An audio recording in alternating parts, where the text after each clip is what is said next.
अपवाह तंत्र के अंतर्गत आज का हमारा टॉपिक है हिमालयी अपवाह के नदी तंत्र।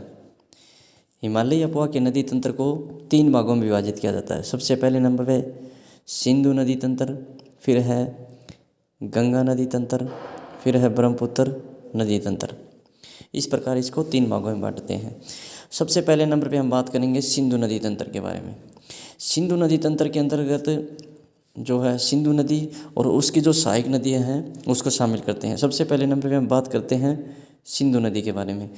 सिंधु नदी जो है उसकी जो कुल लंबाई है वो 2880 किलोमीटर है और इसका जो अपवाह क्षेत्र है वो 11.65 लाख वर्ग किलोमीटर है। और जो भारत और पाकिस्तान के बीच में जो सिंधु जल समझौता है उसके अनुसार भारत केवल इसका 20% जल का उपयोग ही कर सकता है।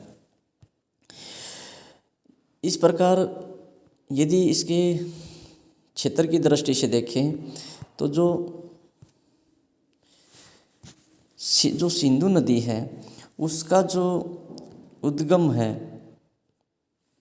वो मानसरोवर झील के निकट, ये जो मानसरोवर झील है तिब्बत में, मानसरोवर झील के निकट एक बोखरचू हिमनद से होता है।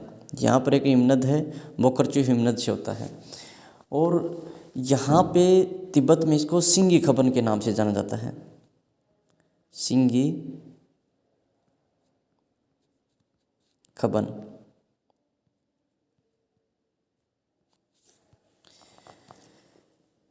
स्थल से उत्तर पश्चिम में 350 किलोमीटर बहने के पश्चात, यहाँ से 350 किलोमीटर बहने के पश्चात ये जो नदी है ये लद्दाख क्षेत्र में प्रवेश करती है और लद्दाख में बहने के पश्चात ये यहाँ पे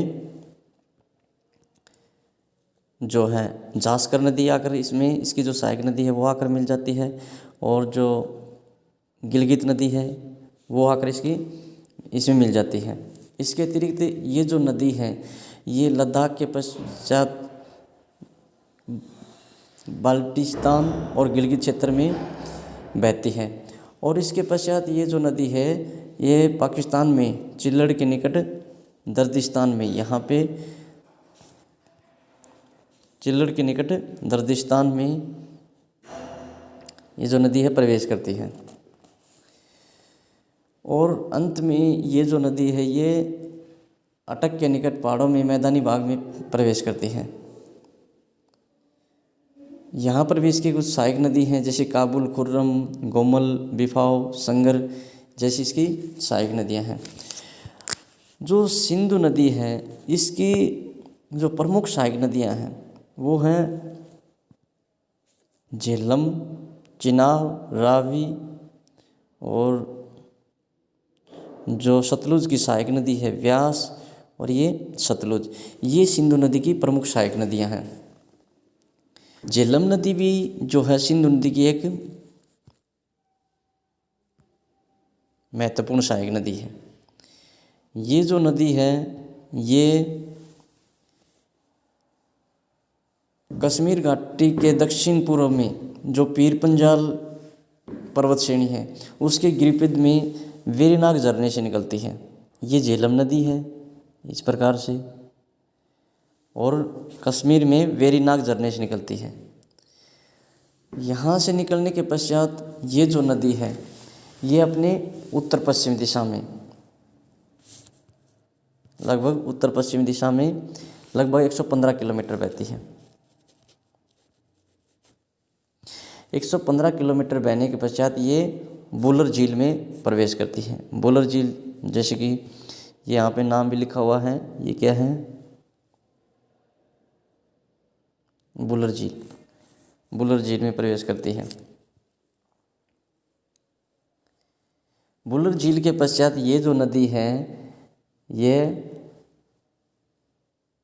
महान हिमालय और जो पीर पंजाल है पर्वत श्रेणी है उसके बीच से होती हुई कश्मीर घाटी में बहती है और कश्मीर घाटी में बहने के पश्चात ये यहाँ पे जो है पाकिस्तान में प्रवेश करती है।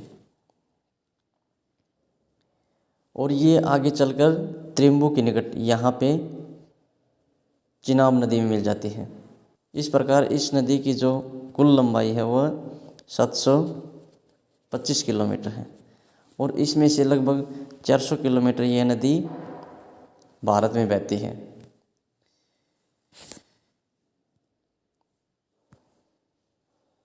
इसके पश्चात सिंधु नदी की अगली जो सहायक नदी है वह है चिनाब नदी। चिनाब नदी जो है ये चिनाब नदी है इस प्रकार से, ये भी सिंधु नदी की एक प्रमुख सहायक नदी है। चिनाब नदी का जो उद्गम होता है वो हिमाचल प्रदेश में जो बारालाचाला दर्रा है, बारालाचाला दर्रे के यहाँ, जैसे कि यहाँ पे बारालाचाला दर्रा है और बारालाचाला दर्रे के दोनों ओर नदियाँ बहती हैं जिनका नाम है चंदर और दूसरी है बागा, चंदर और बागा। ये दो नदियां हैं, ये दोनों बारालाचाला दर्रे के दोनों ओर बहती हैं और जब ये दोनों नदियां आपस में मिल जाती हैं तो इन दोनों नदियों के मिलने से चिनाब नदी का उद्गम होता है। और भारत में ये जो नदी है लगभग 1180 किलोमीटर बहती है। इसके पश्चात है रावी नदी। रावी नदी का जो उद्गम होता है वो हिमाचल प्रदेश में होता है। हिमाचल प्रदेश में जो रोहतांग दर्रा है, रोहतांग दर्रे के पश्चिम से इसका उद्गम होता है और जो हिमाचल प्रदेश में चंबा घाटी है उससे होकर ये बहती है। इसके पश्चात ये जो नदी है पाकिस्तान में, जैसे कि ये रावी नदी है, ये रावी नदी है, ये नदी यहाँ पे रोहतांग दर्रे के पश्चिम से निकलती है और पाकिस्तान में मुल्तान के निकट झेलम में जाकर मिल जाती है। यहाँ पे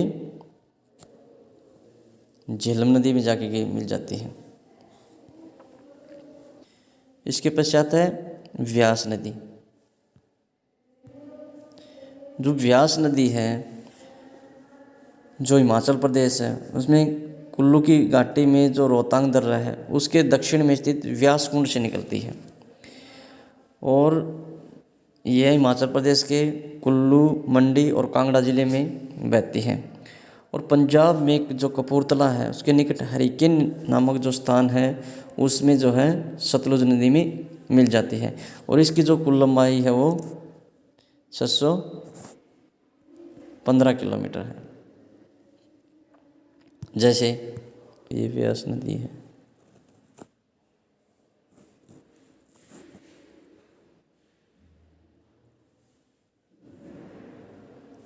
ये सतलुज नदी है,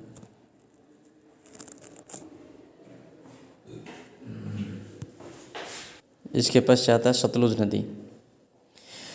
सतलुज नदी का जो उद्गम होता है वो तिब्बत में जो मानसरोवर झील है उसके निकट राक्षसताल से होता है।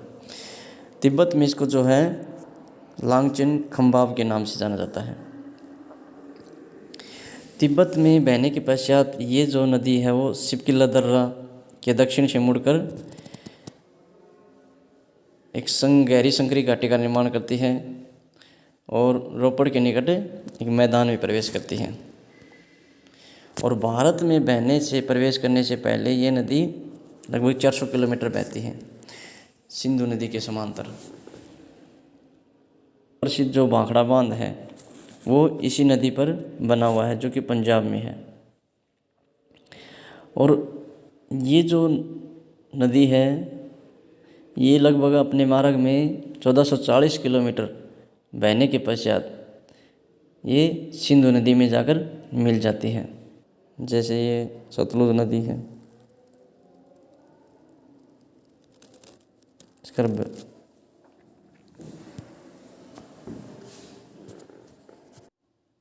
इसके पश्चात है गंगा नदी तंत्र।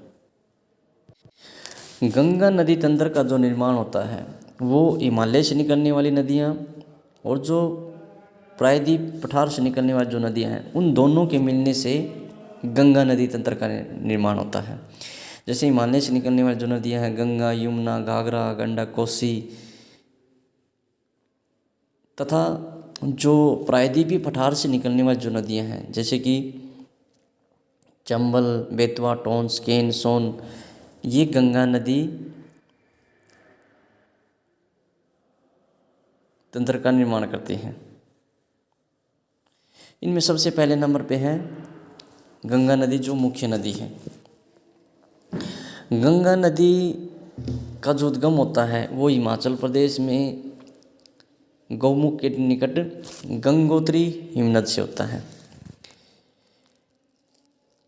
गंगा नदी का नाम जो गंगा है वो तब पड़ता है जब देवप्रयाग में अलकनंदा और भागीरथी नदी जो आपस में मिल जाती हैं। अलकनंदा जो नदी है उसका उद्गम स्थल भी सतोपंथ हिमनद है और जो अलकनंदा नदी है उसका निर्माण भी जो है धौली गंगा और जो विष्णु गंगा है उन दोनों के मिलने से होता है और उन दोनों का जो मिलन होता है वो विष्णु प्रयाग में होता है। इसके पश्चात अलकनंदा की कुछ दूसरी सहायक नदियाँ हैं जैसे पिंडार नदी है जो कर्णप्रयाग में मिलती हैं और मंदाकिनी है जो रुद्रप्रयाग में मिलती हैं।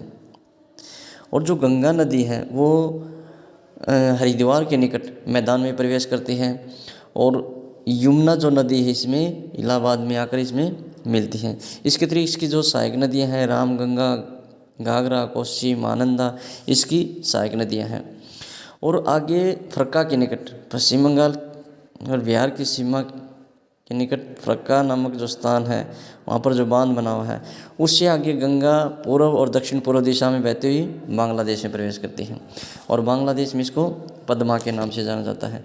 आगे ये विश्व का सबसे बड़ा डेल्टा सुंदरबन डेल्टा का निर्माण करती हैं। अपने मार्ग में ये जो नदी है ये टोटल उद्गम से मुहाने तक 2525 किलोमीटर की दूरी तय करती है और उत्तराखंड में ये नदी 110 किलोमीटर, उत्तर प्रदेश में 1450 किलोमीटर, बिहार में 445 किलोमीटर, पश्चिम बंगाल में 520 किलोमीटर की दूरी तय करती है। तो सबसे पहले नंबर पे हम बात करते हैं यमुना नदी की। यमुना नदी जो कि गंगा नदी की एक प्रमुख सहायक नदी है, इसका जो उद्गम होता है वह बंदरपुर श्रेणी में एक यमुनोत्री हिमनद से होता है। ये जो नदी है ये ताजे वाले के स्थान पर मैदान में प्रवेश करती है। इसकी जो कुल लंबाई है वो 1375 किलोमीटर है। इसकी जो सहायक नदियाँ हैं वो चंबल, सिंध, बेतवा, केन इसकी सहायक नदियाँ हैं जो इसके प्रायद्वीप पठार से निकल के दाहिनी ओर से आकर मिलती हैं।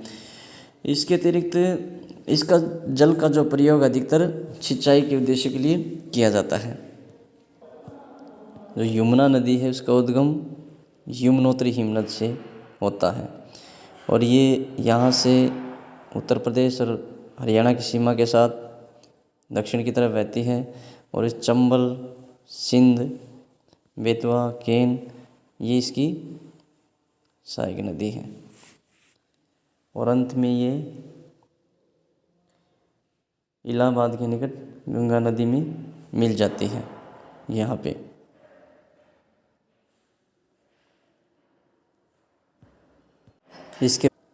इसके पश्चात है चंबल नदी। चंबल नदी यमुना नदी की एक प्रमुख सहायक नदी। इसकी जो कुल लंबाई है 960 किलोमीटर है और ये मध्य प्रदेश के महू के निकट से निकलती है जो कि इंदौर ज़िले में स्थित है और यहाँ से ये उत्तर की तरफ बहती है और राजस्थान के कोटा ज़िले में पहुँचती है और इसकी जो सहायक नदी है वो काली, सिंध, सिवान, पार्वती इसकी सहायक नदियाँ हैं। इसके अतिरिक्त ये जो नदी है इस पर कुछ बांध भी बने हुए हैं जैसे राणा प्रताप जवाहर सागर बांध, कोटा बैराज प्रमुख बांध हैं। जैसे ये चंबल नदी है, ये मध्य प्रदेश के इंदौर ज़िले के मऊ स्थान से निकलती है। यहाँ पर राणा प्रताप सागर और गांधी सागर बांध है। यहाँ से निकलने के पश्चात राजस्थान के कोटा ज़िले में बहने के पश्चात ये नदी बूंदी, सवाई माधोपुर, धौलपुर से होती हुई इटावा ज़िले में साहन के निकट, इसकी जो सहायक नदी हैं जैसे काली सिंध नदी है, ये सिंध नदी है, ये बेतवा है, पश्चात है गंडक नदी। ये जो नदी है ये जो धौलागिरी पर्वत है और जो माउंट एवरेस्ट है उसके बीच से निकलती है और नेपाल में इसको शालिग्रामी कहते हैं। और इसका जो निर्माण होता है वो काली गंडक और जो त्रिशूली गंगा है उन दोनों के मिलने से होता है। और बिहार के चंपारण जिले में ये गंगा के मैदान में प्रवेश करती है। पटना के निकट सोनपुर में यह गंगा नदी में मिल जाती है। इसके पश्चात है कोसी नदी। कोसी नदी जो है यह नदी एक पूर्ववर्ती नदी है और ये माउंट एवरेस्ट और जो कंचनजंगा पर्वत है उनके बीच से दक्षिणी दिशा में बहती है। कोसी नदी, कोसी नदी जो है एक पूर्ववर्ती नदी का उदाहरण है और ये नदी माउंट एवरेस्ट और जो कंचनजंगा पर्वत श्रेणी उसके बीच से होकर दक्षिण में बहती है। जैसे ये कंचनजंगा पर्वत है और ये माउंट एवरेस्ट है, इनके बीच से ये कंचनजंगा है, इनके बीच से दक्षिण में बहती है। और बाद में इसमें पूर्व और पश्चिम से कुछ नदियाँ के मिलती हैं। पश्चिम से सुनकोसी और पूर्व से ताम्रकोसी। जैसे ये सुनकोसी और पूर्व से ये ताम्रकोसी नदी आकर इसमें मिलती है। इसके पश्चात ये जो नदी है ये जो शिवालिक पर्वत श्रेणी को पार करके छपरा के निकट जो है मैदान में प्रवेश करती है। कोसी नदी को बिहार का शोक कहा जाता है क्योंकि ये बाढ़ के लिए और मार्ग परिवर्तन के लिए काफ़ी प्रसिद्ध है और इसकी जो कुल लंबाई है वो 730 किलोमीटर है।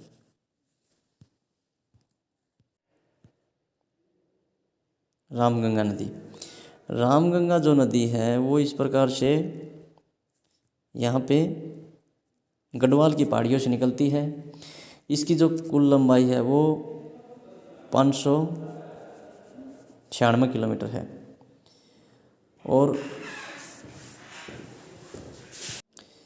यह नदी यहाँ पे जो शिवालिक पर्वत श्रेणी है उसको पार करने के पश्चात मैदानी भाग में प्रवेश करती है और यहाँ पे कन्नौज के निकट यहाँ पे गंगा नदी में मिल जाती है। इसके पश्चात है सोन नदी। ये है सोन नदी। सोन नदी जो है जो अमरकंटक की पठार है उससे निकलती है और ये गंगा के दक्षिण तट की एक बड़ी सहायक नदी है।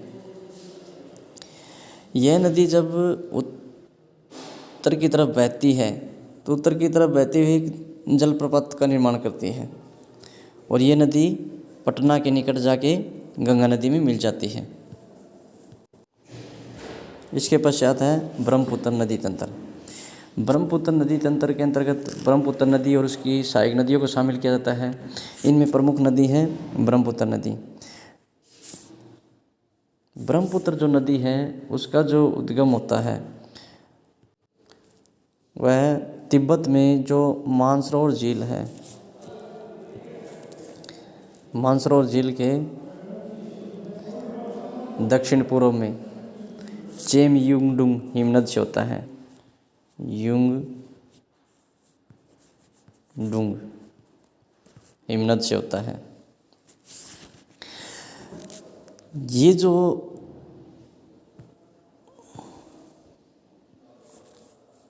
ब्रह्मपुत्र नदी है इस प्रकार से ये जो ब्रह्मपुत्र नदी है ये तिब्बत के दक्षिणी हिस्से में बहती है और तिब्बत का ये जो दक्षिणी हिस्सा है ये शुष्क क्षेत्र है और यहाँ पर इसको सांगपो के नाम से जानते हैं।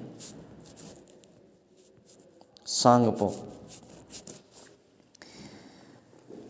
यहाँ अपने उद्गम स्थल से पूर्व की ओर बहती हुई ये 1250 किलोमीटर बहने के पश्चात पूर्व में जो नामचा बरवा पर्वत है से ये मोड़ खाती हुई दक्षिण की तरफ अरुणाचल प्रदेश में बहने के पश्चात ये असम घाटी में बहती है और इसकी यहाँ से दिशा दक्षिण पश्चिम हो जाती है और यहाँ पर इसको ब्रह्मपुत्र नदी के नाम से जाना जाता है। यहाँ से ये दिबांग यहाँ पर धुबरी तक जो है दक्षिण पश्चिम दिशा में बहती है और यहाँ से मोड़ खाते हुए दक्षिण की तरफ बहती है और बांग्लादेश में प्रवेश करती है।